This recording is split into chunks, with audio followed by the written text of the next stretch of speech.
Welcome! Like, share, and subscribe!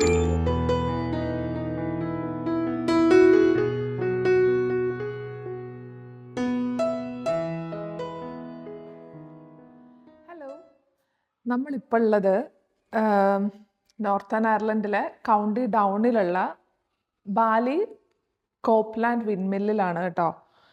ഇത് അതിൻ്റെ കൂടുതൽ ഡീറ്റെയിൽസ് ഒന്നും അറിയത്തില്ല, നമ്മൾ കാണാൻ വന്നതാണ്. അപ്പോൾ നമ്മളിവിടെ വന്നപ്പോൾ നമ്മൾ വിചാരിച്ചു നാട്ടിലൊക്കെ കാറ്റാടി എന്ന് പറയുന്നത് കറണ്ട് ഉൽപ്പാദിപ്പിക്കാനുള്ള ഒരു സംവിധാനമാണല്ലോ, അങ്ങനെ വിചാരിച്ചാണ് വന്നത്. പക്ഷേ ഇവിടെ കൊടുത്തിട്ടുള്ള ഒരു ചെറിയ വീഡിയോ സ്ക്രീനും കാര്യങ്ങളൊക്കെ കണ്ടപ്പോഴാണ് മനസ്സിലായത് പണ്ട് കാലത്ത് ആളുകൾ ധാന്യങ്ങളൊക്കെ ഈ ഗോതമ്പ്, ബാർലി അങ്ങനെയുള്ള ധാന്യങ്ങളൊക്കെ പൊടിക്കാൻ വേണ്ടിയിട്ട് യൂസ് ചെയ്തിരുന്നതാണ് ഈ ഒരു വിൻമില്ല്. കറണ്ട് ഉൽപ്പാദിപ്പിക്കാൻ വേണ്ടി മേ ബി ഇല്ലില്ല, കറണ്ടിൻ്റെ ഒരു ഇൻവോൾവ്മെൻ്റ് ഉണ്ട് തോന്നണില്ല. കാറ്റിൻ്റെ ശക്തി ഉപയോഗിച്ച് ഇങ്ങനെ ഒരു രണ്ട് സ്റ്റോൺസ് ഒക്കെ വെച്ച് ആ കാറ്റിൻ്റെ ശക്തിയിൽ ഈ സ്റ്റോൺസ് തമ്മിൽ ഒരതി ധാന്യങ്ങളൊക്കെ പൊടിയാക്കുന്ന, നമ്മുടെ ഫ്ലോർ മില്ല് പോലെ പൊടിയാക്കുന്നതിന് വേണ്ടി ഉപയോഗിച്ചിരുന്ന ഒരു ഇതാണ് കേട്ടോ ഇതാണ് ആ ഒരു വിൻമില്ലെന്ന് പറയുന്നത്. ഇത് ശരിക്കും നമുക്ക് മേളിൽ കാണാൻ പറ്റും. ഇതിപ്പോൾ അതിൻ്റെ താഴെ അവരൊരു ചെറിയ മ്യൂസിയം പോലെ ആക്കിയേക്കുന്നതാണ്. അപ്പോൾ അകത്ത് നമുക്കിങ്ങനൊരു ലീഫ്ലെറ്റ് ഒക്കെ കിട്ടി, ഇതിൻ്റെ ഡീറ്റെയിൽസ് ഒക്കെ എഴുതി വെച്ചിട്ടുണ്ട് ഇതിൽ.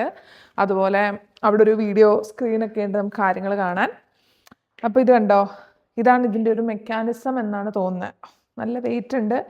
ഇങ്ങനെ ഒരു രണ്ട് കല്ല് വെച്ചിട്ടുണ്ട്. ഇവിടെ എഴുതി വെച്ചേക്കുന്നതെന്ന് പറഞ്ഞാൽ ഇതിന് റോട്ടറി ക്വേൺ എന്നാണ് തോന്നുന്നു പറയുന്നത്. Rotary querns consisted of 2 circular stones. ഈ ഒരു രണ്ട് സ്റ്റോൺസ്, ഇതിൻ്റെ ഈ മുകളിൽ ഇങ്ങനൊരു ഹോളുണ്ട്. ഈ ഹോളിൽ നമ്മുടെ ഗ്രെയിൻസ് എന്താണോ, കോണോ വീറ്റോ റൈസോ വാട്ടെവർ ഇറ്റ് ഈസ്, ബാർലി അങ്ങനത്തെ എന്ത് ആണെങ്കിലും നമ്മൾ ഗ്രെയിൻസ് ഇതിലേക്ക് ഇടുക.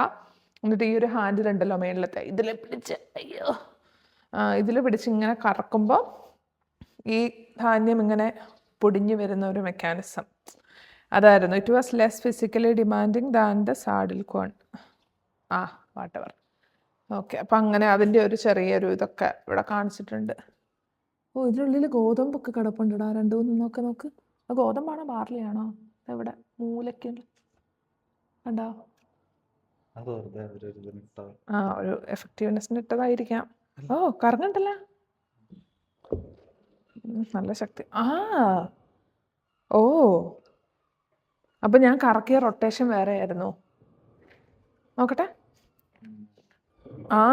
ഓ, ഇതിന് വലിയ പ്രശ്നമില്ല കേട്ടോ. ഇതിങ്ങനെ കറക്കിയാൽ നമുക്ക് ധാന്യം പൊടിഞ്ഞു കിട്ടും. നമ്മൾ ദോശക്ക് അരക്കണ എന്താ പറയാ നാട്ടിൽ, മറ്റേ ഒലക്കയും ഒരലോ, അതിൻ്റെ വേറൊരു അളിയനായിട്ട് വരും ഇങ്ങനെ. അത് റോട്ടറി കോൺ. ഇത് നമ്മുടെ അമ്മിയും കല്ലും ചമ്മന്തി അരക്കണേ. നമ്മുടെ നാട്ടിലെ അമ്മിയും കല്ലും കുറച്ചുകൂടെ ഷേപ്പ് ഉണ്ട്. ഇത് ഒരുമാതിരി ഷേപ്പിലിരിക്കണം, പക്ഷെ കുഞ്ഞിതാ. നോക്കിയാ, ഇത് കല്ലും ഇത് അമ്മിയല്ലേ. ഇങ്ങനെ അരയ്ക്കാൻ, സാധനങ്ങൾ അരയ്ക്കാനായിട്ടുള്ള അമ്മിയും കല്ലും. നൈസ്. നമ്മുടെ നാട്ടിൽ ഇപ്പോഴും യൂസ് ചെയ്യുന്നു അല്ലേ. 1780-കളിൽ എന്നാണ് ഗൂഗിള് നോക്കിയപ്പോൾ മനസ്സിലായത്. കണ്ടോ, ഇങ്ങനത്തെ ഇതൊക്കെ ഉപയോഗിച്ചാൽ. ഇപ്പോൾ 2026 നമ്മളൊക്കെ നാട്ടിൽ ഇപ്പോഴും അമ്മിയും കല്ലും ഉപയോഗിക്കുന്നുണ്ട്. എല്ലായിടത്തും നല്ല, എന്നാലും കുറേയൊക്കെ വീടുകളിലും ഉണ്ടാവുമല്ലോ അമ്മിയും കല്ലും ഒക്കെ. അതിൽ അരയ്ക്കുന്നവരും വളരെ വിരളമായിരിക്കും, എന്നാലും ഇപ്പോഴും ഉണ്ടാവും. ഓക്കെ,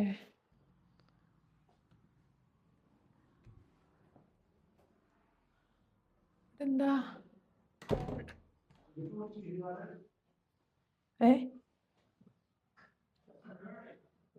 ആരാ? ഓ, വീഡിയോ പ്ലേ ആവുന്നതാണോ?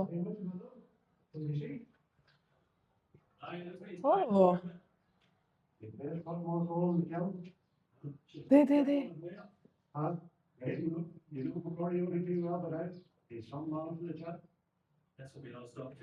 Weighing scale.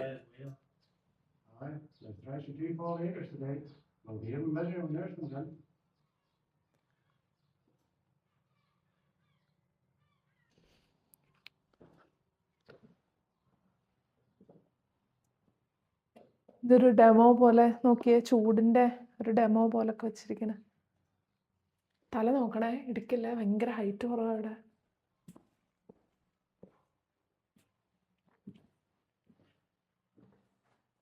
ഈ ഫ്ലോറിലിട്ടായിരുന്നിരിക്കും. അയ്യോ, ഭയങ്കര കുഞ്ഞ് റൂംസ്. ഇവിടൊക്കെ ഇട്ടായിരുന്നിരിക്കും ഉണക്കിയതേ. മറ്റേ കൽക്കരി ഇട്ട് ചൂടാക്കുമ്പോ മൊത്തത്തിലൊരു ചൂട് വരുമല്ലോ ഇതിന്. എന്നിട്ട് ഇവിടെ ഇട്ട് ഉണക്കിയെടുത്തു പൊടിക്കണതിന് മുമ്പ്.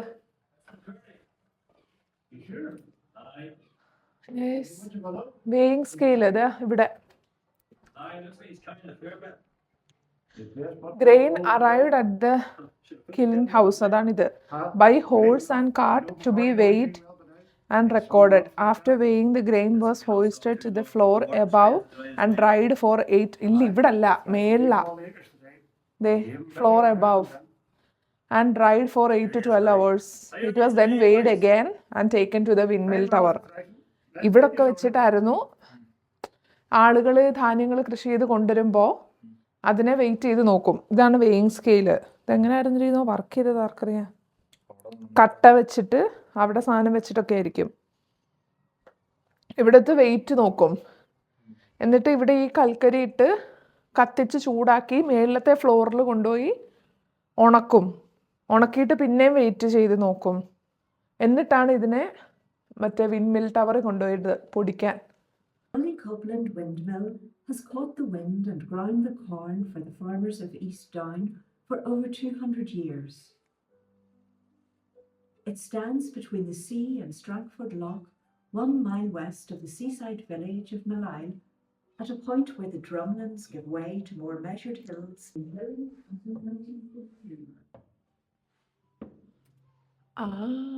ഇവിടെ ഇട്ടായിരുന്നു ഉണക്കുന്ന. ഇതൊരു ചേട്ടൻ നിപ്പുണ്ടല്ലോ, ചാക്കൊക്കെ പിടിച്ച്. ഓക്കെ,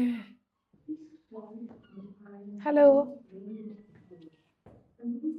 ഉണക്കാൻ വന്നാണ് പണിക്കാരന്. അതോ അകത്ത് ഒരാളുണ്ട്. ഓ, ഇതും അല്ലടാ, ഇതാണ് ഡ്രൈയിങ് ഫ്ലോറ്. ഇതിന്റെ താഴെയല്ലേ ചാർക്കോൾ ഇട്ട് കത്തിക്കുന്നേ. ഓ, താഴത്തെ ആ ചാർക്കോളിന്റെ അവിടെ നിന്ന് കത്തിച്ച് മേലേക്ക് ചൂട് വരുന്നത് ഈ ഫ്ലോറിലാ. ഓ, അതാണ് താഴെ എഴുതി വെച്ചേ. ഫ്ലോറിന് ചെറിയ ഹോൾസ് ഉണ്ട്, കണ്ടോ? ആ ചെറിയ ഹോൾസ് താഴത്തെ ഫ്ലോറിൽ നമ്മൾ കണ്ട ആ ഒരു കൽക്കരി ഇട്ട് കത്തിക്കുമ്പോൾ ആ ഒരു മറ്റേ പുകയില അടുപ്പെന്നൊക്കെ പറയണ പോലത്തെ പുകയിൽ കൂടെ ഈ ഒരു മുകളിലേക്ക് ചൂട് വരും.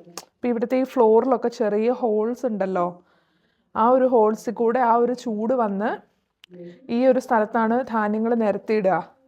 അപ്പോൾ ആ ഒരു ചൂടിൽ 8 തൊട്ട് 12 മണിക്കൂർ വരെ എടുത്ത് ധാന്യങ്ങളൊക്കെ ഉണങ്ങി കിട്ടും. നല്ല മെയിൻറ്റെയിൻ ചെയ്യുന്നതിന് നല്ല സംഭവിക്കണം. എന്ത്? ഓ യെസ്, ആ ചേട്ടനെ അടിച്ചിടല്ലേ. താഴത്തെ ഫ്ലോറിൽ നിന്ന് ചാക്കിൽ കെട്ടിയ ഗോതമ്പൊക്കെ മേലേക്ക് കൊണ്ടുവരുന്ന സ്റ്റെപ്പ് വഴി കയറിയല്ല. ഇത് കണ്ടോ, ഇങ്ങനെ ഒരു ചക്രം പോലെ ഉണ്ട്. അപ്പോൾ ഈ ചാക്കിൽ കെട്ടി നമ്മൾ കിണറ്റിൽ നിന്ന് വെള്ളം കോരുന്ന പോലെ ചാക്കിൽ കെട്ടി ഈ കയറിൽ തൂക്കിയിട്ട് ഇത് കറക്കിയാണ് ഉണക്കാൻ വേണ്ടി ചാക്കൊക്കെ മേളിൽ കൊണ്ടുവന്നിരുന്നത്. അന്ന് തൊട്ടേ ആൾക്കാർക്ക് പണി എങ്ങനെ കുറച്ച് ചെയ്യാം എന്ന് ആലോചിച്ചിരുന്ന ബുദ്ധിമാന്മാരായിരുന്നു ഇവർ.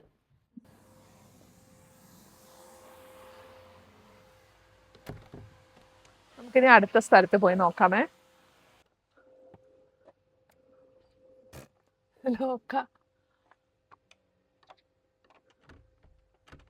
ഗൈസ്, ഈ ഒരു ഡോർ കണ്ടാൽ നിങ്ങൾക്ക് എന്ത് തോന്നും? നമ്മൾ സാധാരണ വന്നാൽ ഉന്തി നോക്കും, തുറക്കാൻ പറ്റുന്നില്ല കേട്ടോ. പിടിയിലൊക്കെ പിടിച്ച് ഞെക്കി നോക്കി, തുറക്കാൻ പറ്റില്ല. ഇങ്ങനൊരു സാധനം കണ്ട് അപ്പം നമ്മൾ സാധാരണ ഇനി എന്ത് ചെയ്യും? തിരിച്ചു നോക്കും, എന്നിട്ട് തുറക്കാൻ പറ്റുന്നില്ല. അപ്പം നമ്മൾ എന്താ വിചാരിക്കുക? ഈ ഡോറ് തുറക്കാൻ പറ്റില്ല എന്നല്ലേ. പക്ഷെ ഇതിന് ഇങ്ങനൊരു സംവിധാനം ഉണ്ടെന്ന് ഞാൻ എങ്ങനെ അറിയുക? ഇത് വീടാണ് ആൾക്കാരുടെ.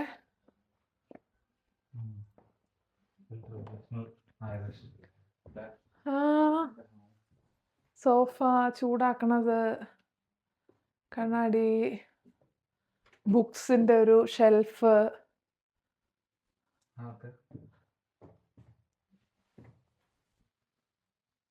ഒരു ഐറിഷ് ലേഡി. ഇതെന്താ അന്നാലത്ത് കണക്കെഴുതിയിരുന്ന ബുക്കാണോ? ആവും. 1967 ഉം. 67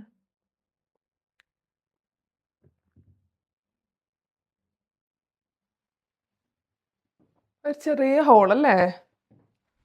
നാടൻ പണ്ട് നമ്മുടെ മറ്റേ അറയും വരെയുള്ള വീട്.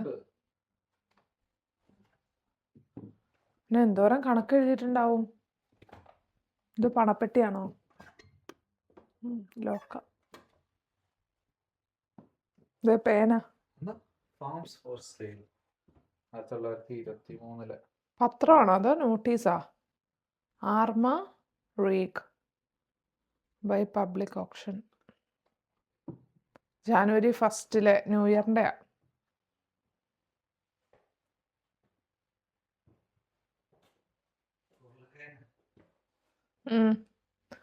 പറിച്ചിട്ടേക്കുന്നു. ഓ ഇത് അടുക്കള. അതേ മുട്ടയ്ക്ക് ഇരിപ്പുണ്ട് കേട്ടോ. സിമ്പിൾ. അപ്പോൾ ഇവരുടെ ബെഡ്റൂം എവിടെയാണോ? ബെഡ്റൂം ഇല്ലേ? അല്ല നോക്കണേ. ഇതേ മുട്ടയ്ക്ക് ഇരിക്കണോ? ഓംലെറ്റ് അടിച്ച് കഴിക്കാൻ.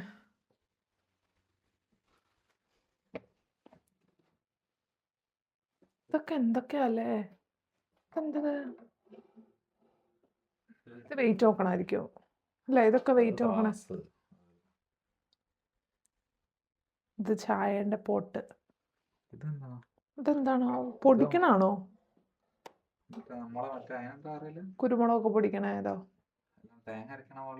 ചിരവേ? പക്ഷെ ചിരവല്ലല്ലോ. കണ്ടിട്ട് അങ്ങനെ തോന്നുന്നു. കാരണം അതിലെന്തോ പൊടിയുണ്ട്.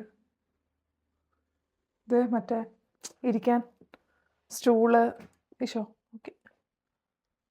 ഇതെന്താ? Mud wall. You can see part of the cottage's mud brick wall here, made from clay mixed with straw. It is laid in layers up to 2 feet thick. This was unusual for a cottage in County Down, where stone was more commonly used. Mud walls were cheaper than stone, and they also had the advantage of providing better insulation. ചൂട് നിൽക്കാനല്ലേ? തോമസും മേരിയും അവരുടെ 5 ആൺമക്കളുമായിട്ട് Samuel who would go on to run the mill ജീവിച്ചിരുന്ന വീടാണിത്. നമുക്ക് ഒന്നുമില്ല. അവിടെ ഒരു ഹോള്, ഇവിടെ ഇങ്ങനെ ഒരു ചൂട് ആക്കണ ഒരു സ്പേസ് പോലെ ഒരു കിച്ചൺ, ഇത്രേ ഉള്ളൂ. പിന്നെ അന്തകാലത്താണ്. This may have been a bedroom or a scullery. There are also 3 bedrooms upstairs. ഓ മേലുണ്ട്. These would have been accessed by climbing a ladder. Ladder എന്ന് പറഞ്ഞാൽ ഏണി. ഏണി വെച്ചായിരുന്നു കയറിയിരുന്നേ. ഓ ഓക്കെ. അപ്പോൾ കുഴപ്പമില്ല. മേലത്തെ നിലയിൽ 3 ബെഡ്റൂം ഉണ്ടാവും. അപ്പോൾ ഓക്കെയാ. പൂച്ച എടാ കയറി വന്നപ്പോൾ കണ്ടില്ലല്ലോ. Balanced diet. Potatoes were important and were locally grown. Meat was eaten less regularly than it is today, but eggs were from the chickens, along with dairy and bread, provided filling and substantial meals. Bread. ഇവരുടെ main സാധനമല്ലേ bread. Irish brown bread. Pear, apple, പ്ലേറ്റുകൾ, മഗ്ഗുകൾ. അത് മറ്റേ ലാമ്പല്ലേ, മണ്ണെണ്ണ വിളക്ക് പോലെ കത്തിക്കണേ. ഈ വിൻമില്ലിൻ്റെ മെക്കാനിസം എന്ന് പറയുന്നത് ഒരു മോഡൽ പോലെ ഇവിടെ കാണിക്കുകയാണ് കേട്ടോ. ഇതുണ്ടോ? ഈ ഒരു ഇങ്ങനെ ഒരു 3 സ്റ്റോൺസ് ആണ് ഉണ്ടാവുക അതിൻ്റെ ടോപ്പിൽ. അപ്പോൾ നമുക്ക് എന്തോരം സാധനങ്ങൾ പൊടിക്കാനുണ്ട് എന്നതിനനുസരിച്ച് നമുക്ക് ഒത്തിരി സാധനങ്ങളുണ്ടെങ്കിൽ 3ഉം റൊട്ടേറ്റ് ചെയ്യാം. അല്ല നമുക്ക് കുറച്ചൊക്കെ ഉള്ളൂ എന്നാണെങ്കിൽ നമുക്ക് ഏതൊക്കെ റൊട്ടേറ്റ് ചെയ്യണം എന്നുള്ളത് നമുക്ക് ഇവിടെ അഡ്ജസ്റ്റ് ചെയ്യാൻ പറ്റും. ഇപ്പോൾ ഈ ഒരു ഹാൻഡിൽ വെച്ചിട്ട് വന്നില്ലല്ലോ കേട്ടോ. ഓക്കെ. ഇപ്പം ഇതിനെ ഇങ്ങനെ മേളിലേക്ക് ആക്കി വെച്ചാൽ ഇത് സ്റ്റോപ്പ് ചെയ്ത് വെച്ചേക്കോ ഇപ്പം നമ്മൾ. അപ്പോൾ ആ 2 വർക്കാവുള്ളൂ. സോ ഈ സാധനം നമ്മളിങ്ങനെ കറക്കുമ്പോൾ നോക്കുക, ആ അറ്റത്തെ 2 മാത്രമേ ഇപ്പം കറങ്ങുന്നുള്ളൂ കേട്ടോ. ഇത് സ്റ്റോപ്പാണേ. ഇത് നമ്മൾ പൊക്കി വെച്ചതുകൊണ്ട് ഇത് സ്റ്റോപ്പാണ്. ആ 2 മാത്രമേ ഇപ്പം കറങ്ങുന്നുള്ളൂ. ഇത് കറങ്ങണില്ല. ഇനി നമുക്ക് ഇതിനെയും കറക്കണം എന്നുണ്ടെങ്കിൽ നമുക്കിതിനെയും പ്രവർത്തന രീതിയിലാക്കാം. ആയോ? ഓക്കെ. ഇനി നമ്മൾ നോക്കുമ്പോൾ ഇതാ ഇപ്പതാ എല്ലാം കറങ്ങുന്നുണ്ട്. അപ്പം ഇപ്പം നമ്മളിവിടെ കൈവച്ചാണ് കറക്കണേ, പക്ഷേ വിൻമില്ലിൽ വരുമ്പോൾ അത് കാറ്റിൻ്റെ ശക്തിയിലായിരിക്കും കറക്കുന്നത്. അപ്പം ഇതൊരു ചെറിയ മോഡൽ. ഈ 3 കല്ലുകൾ ഇതിൽ ഇത്ര വലിപ്പമുള്ളൂ, പക്ഷെ ശരിക്കുള്ള കല്ല് നോക്ക്, ഈ വലിപ്പമുള്ള കല്ലായിരുന്നു കാറ്റിൻ്റെ ശക്തിയിൽ കറങ്ങിക്കൊണ്ടിരുന്നത് ധാന്യങ്ങൾ പൊടിക്കാൻ. എന്തല്ലേ ഇതിപ്പോൾ നമുക്ക് ഈ മേൽഭാഗം കാണുമ്പോൾ തോന്നും ഇത് ഭയങ്കര റഫാണെന്നേ, പക്ഷെ ശരിക്കും ഉണ്ടല്ലോ ഇത് ഭയങ്കര സോഫ്റ്റാണ്. മേ ബി ഒരുപാട് വർഷങ്ങൾ ഇങ്ങനെ ഒരതി മിനുസായതായിരിക്കാം. ഇത് ഭയങ്കര സോഫ്റ്റാണ് ഇത് ടോപ്പ് ഭാഗമൊക്കെ. എന്ത് വെയിറ്റുള്ള സാധനം ഇരിക്കുമല്ലേ, ഒക്കെ പിടിച്ചൊക്കെ വെച്ച ആൾക്കാർ സമ്മതിക്കണം.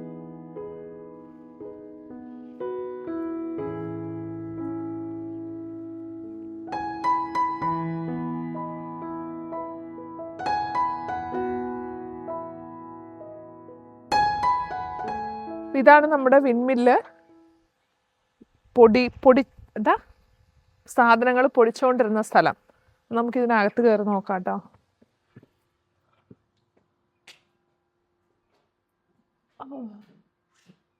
എടാ ഇതിൽ മേളിലോട്ട് കയറാൻ പറ്റുമോ?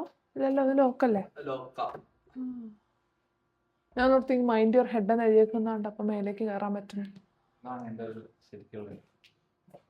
ഓ ഓക്കെ ഓക്കെ. ഈ ഒരു ഇതിൻ്റെ മിനിയേച്ചറാണ് കേട്ടോ ഇത്. ഇതുപോലെ ഓരോ ഫ്ലോറുകളുണ്ട്, 1 2 3 4 5 ഇത്രയും ഫ്ലോറുകളുണ്ട്. ഓരോ ഫ്ലോറിലെയും എന്തൊക്കെ ഐറ്റംസ് ആണെന്ന് നോക്കാം അവർ ചെയ്തു വെച്ചിരിക്കണേ. ആ ഒരു മെക്കാനിസംസ് ഒക്കെ വെച്ചിട്ടാണ് ഇത് പൊടിച്ചുകൊണ്ടിരുന്നത്.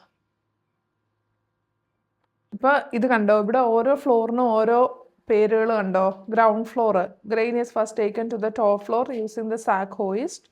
Then finished meal is also bagged here ready for the farmer to collect. ഇത് വെച്ചിട്ട് പൊക്കി എന്തോ ആണ് മേലേക്ക് വിട്ടിരുന്നത്. എന്നാൽ അതായിരിക്കും. ഗ്രൗണ്ട് ഫ്ലോറിൽ സാധനങ്ങൾ കൊണ്ടുവച്ചിട്ട് ടോപ്പ് ഫ്ലോറിലേക്ക് പൊടിക്കാൻ വിട്ടുകൊണ്ടിരുന്നത് ഇവിടുന്ന് യൂസ് ചെയ്തിട്ടാ. പിന്നെ ഇതിന് മേലെ ഉള്ളതാണ് ഡ്രൈ ഫ്ലോർ.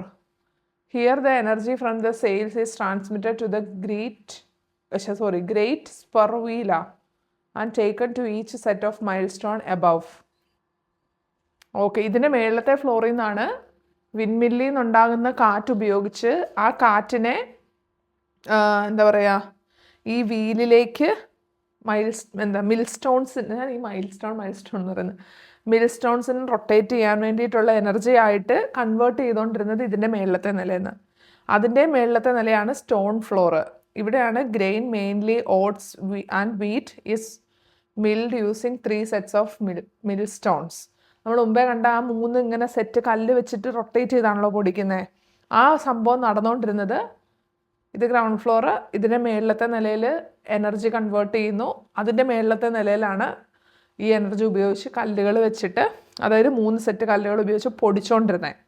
അതുപോലെ ടോപ്പ് ഫ്ലോറിൽ dried grain is hoisted up to this floor where it is fed into the hoppers which supply the mill stone on the floor below.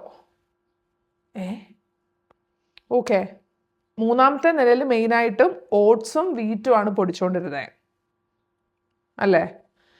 ഇതാണ് നമ്മളിപ്പം നിൽക്കുന്ന താഴത്തെ ഗ്രൗണ്ട് ഫ്ലോർ. ഇവിടെ ധാന്യങ്ങളൊക്കെ ചാക്കിൽ കെട്ടിക്കൊണ്ടുവന്നിട്ട് ഇവിടെ ഇങ്ങനെ ഒരു കയറിൽ കെട്ടി മേളിലേക്ക് വിടും പൊടിക്കാൻ വേണ്ടിയിട്ട്. ഇത് മേളിലത്തെ ഫ്ലോറ്, തൊട്ട് മേളിലത്തെ ഫ്ലോറ്. അവിടെ നിന്നാണ് ഈ വിൻമില്ല് കറങ്ങിയിട്ടുണ്ടാകുന്ന കാറ്റിൻ്റെ എനർജിയൊക്കെ കൺവേർട്ട് ചെയ്തിട്ട് ഈ ഒരു സ്റ്റോണിനെ കറക്കാനുള്ള എനർജി ആക്കി മാറ്റിക്കൊണ്ടിരിക്കുന്നത്. എന്നിട്ട് അതിൻ്റെ മേളിലത്തെ ഫ്ലോറിലാണ് ഓട്സും വീറ്റും ഒക്കെ പൊടിച്ചുകൊണ്ടിരുന്നത്. ഇതിൻ്റെ ഏറ്റവും ടോപ്പ് ഫ്ലോറിലാണ് നമ്മൾ ഈ താഴേന്ന് കയറ്റി വിടുന്ന ഉണങ്ങിയ ധാന്യങ്ങളെ, ഇത് കണ്ടില്ലേ, ഈ മനുഷ്യൻ താഴത്തെ ഫ്ലോറിലോട്ട് വിട്ട് അതിവിടെ ഇങ്ങനെ കറങ്ങി ഈ 3 സ്റ്റോൺസ് വെച്ച് കറങ്ങി പൊടിച്ചിട്ട് അതിനെ പൊടിയാക്കി താഴേക്ക് വിടും. അങ്ങനെ ആണ് ഈ ഒരു വിൻമില്ല് വർക്ക് ചെയ്തുകൊണ്ടിരുന്ന ഒരു ഫുൾ പ്രോസസ്സ്. അതുപോലെ വേറൊരു പ്രത്യേകത ഉണ്ട് ഇതിൻ്റെ ഈ ഒരു ടോപ്പിലത്തെ സംഭവം ഉണ്ടല്ലോ, ഇതെപ്പോഴും കാറ്റിനെ ഫേസ് ചെയ്ത് നിൽക്കണമല്ലോ. ഇതിനെ കറങ്ങണമെങ്കിൽ കാറ്റിൻ്റെ ദിശയിലേക്ക് തിരിക്കാൻ വേണ്ടിയിട്ട് ഹെൽപ്പ് ചെയ്തുകൊണ്ടിരുന്ന മെക്കാനിസമാണ് ഈ സാധനം. അതുപോലെ തന്നെ ഈ ഫാനിലുള്ള ഓരോ ഇങ്ങനത്തെ ഈ ബ്ലൈൻഡ്സ് ഉണ്ടല്ലോ, ഈ ഗ്യാപ്പുകൾ, ആ ബ്ലൈൻഡ്സിനെ ഓപ്പൺ ചെയ്തും ക്ലോസ് ചെയ്തുമാണ് എന്തോരം കാറ്റ് വേണം എന്നുള്ളതും അവർ അഡ്ജസ്റ്റ് ചെയ്തുകൊണ്ടിരുന്നത്. അപ്പോൾ ഒത്തിരി കാറ്റുള്ളപ്പം ഒരുപാട് എനർജിയുടെ ആവശ്യമില്ലാത്തപ്പോൾ അവരിതിനെ അടച്ചു വെക്കും. അല്ല കുറച്ച് കാറ്റേ ഉള്ളൂ, കുറച്ചും കൂടെ എനർജി വേണം എന്നുണ്ടെങ്കിൽ ഇതിനെ തുറന്നു വെക്കും. അങ്ങനെയൊക്കെ പിന്നെ ഇത് കണ്ടോ, ഇതിങ്ങനെ നമുക്കൊരു സെറ്റ് ചെയ്ത് ഇവർ വെച്ചേക്കുന്ന പൊടിച്ച് വരുന്ന പൊടികൾ മേലേന്ന് വന്ന ചാക്കിൽ കളക്ട് ചെയ്യുന്ന പോലെ നമ്മുടെ നാട്ടിലൊക്കെ ഈ പൊടിമില്ലിലൊക്കെ പോയി പൊടിച്ചിട്ട് ഇങ്ങനെ വന്നിങ്ങനെ നിറയ്ക്കണ പോലെ ഇങ്ങനെ സെറ്റ് ചെയ്ത് വെച്ചിട്ടുണ്ട്. ഇവിടെ ഉണ്ട്, അവിടെ ഒക്കെ സെറ്റ് ചെയ്ത് വെച്ചിട്ടുണ്ട്. Okay, Sometimes they'll do different demonstrations in here. in here. Oh, okay. Mostly for kids. It's like